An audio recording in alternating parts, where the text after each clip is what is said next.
it's Mike with Faux Masters. Back again playing with some WallSilk, a relatively new product.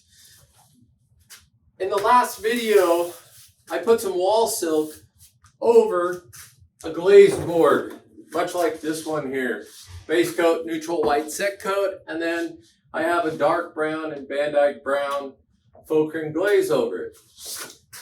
I put the WallSilk on, and it canceled out more of the undulation of color than I would have liked. So what I'm trying to achieve is more color undulation than this board. This board here has just a little Van Dyke brown in the WallSilk and the sparkle coat. So I don't like what I see here. This, I'm sure, happens to a lot of us faux finishers. I know it happens to me. I can't be the only one. That I'm like, I need to see more of this. So I'm going to take that first glaze and I'm going to glaze right on top of the WallSilk. And hopefully I'm going to end up, when we're done, with more color undulation than you see in this board.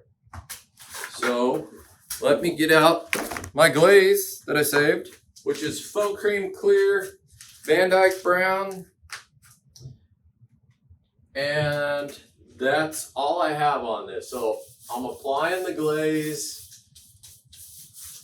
All I have here is a nylon brush, inexpensive nylon brush.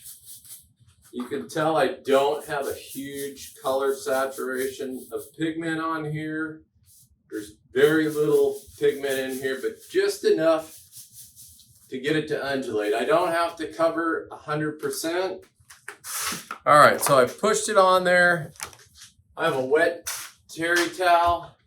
I'm just going to manipulate it a little bit. You could go from side to side if you'd like, or if you're a vertical person, you could do it vertical.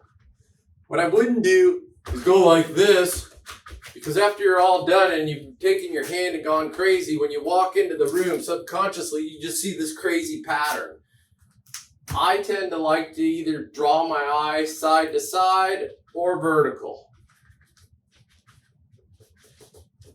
All right, so in my mind, I'm feeling like this undulation of color is going to be a little more reminiscent of a natural silk product where the color varies and hopefully not as uniform as this. You can see the difference. So now we're going to let this dry, and then I'm going to put the sparkle coat over it, hoping that I see some variation in color compared to this one. Okay, we're back here at Faux Masters Studio working on the WallSilk. This is my one color Van Dyke brown. I tinted my WallSilk and I tinted my ShimmerCoat. It's very uniform. Here I'm trying to do something a little different, trying to get my color to very stronger, lighter. I like to use the word undulate. To me, it looks more like a natural piece of fabric. It is pretty subtle on the camera, but look closely here. This isn't as white as this board right here. This board right here was glazed before I put on the WallSilk. So the WallSilk's very white. So there is a difference here. It is subtle. So now that it's dry, we're going to go ahead and put on the ShimmerCoat that's tinted with a little Van Dyke brown. And then when it's dry, we're going to look and see, do we have the color variation difference from this to make it worth the effort to do that. ShimmerCoat here, tinted with a little FauxCreme Color Van Dyke brown, not much, just a little. And Faux Effects likes you to just roll on one good heavy coat. So that's what we're going to do. Using a 3/8 inch nap roller.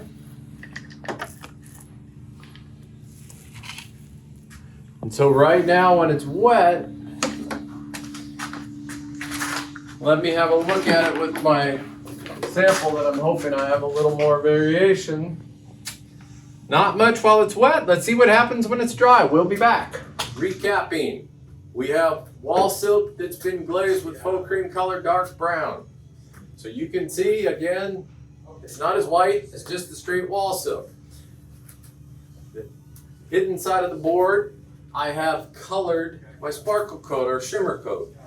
I'm now going to take this right out of the container. It says to roll it on, but for the use of the sample, I'm just going to use this 3-inch brush. It's a 3-inch nylon brush.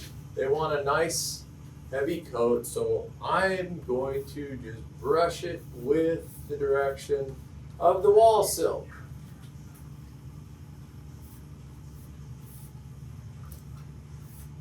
It's not rocket science. It's pretty easy to do. Nobody wants to get a roller out when they're making samples or doing small walls. But I'm trying to put on the same mill thickness as if I roll. So I am not using a lot of pressure. I am laying this on very gently. I don't want to remove all my glaze. If I took and went like this, you can see there's nothing on there. What I'm doing is I'm doing more like this, leaving a thick layer. I hope the camera picks that up, that helps you guys out. All right, we're gonna let this dry and see how it differs from the other side of the board that's been tinted with the Van Dyke Brown. All right, we're back looking at the WallSilk sample. We're in a different part of the studio. This is fluorescent lighting, and you can see how it looks. This is just a sandstone finish with a glaze on it. All right, I'm gonna take it into our powder room that has halogen lights in the ceiling, and you can see how different it looks because the lighting really changes it, and you can see the sparkles pretty well. So here it is. The lights up here just in ceiling down halogen bulbs, and I think it picks up the sparkle really nice here. You can clearly see the movement of the glaze that's underneath there. So it's not just so one-dimensional. It's a little more effort. I think it's worth the effort. You might not, but everybody's different. Some people like a little more, some people like a little less. Hope this was helpful.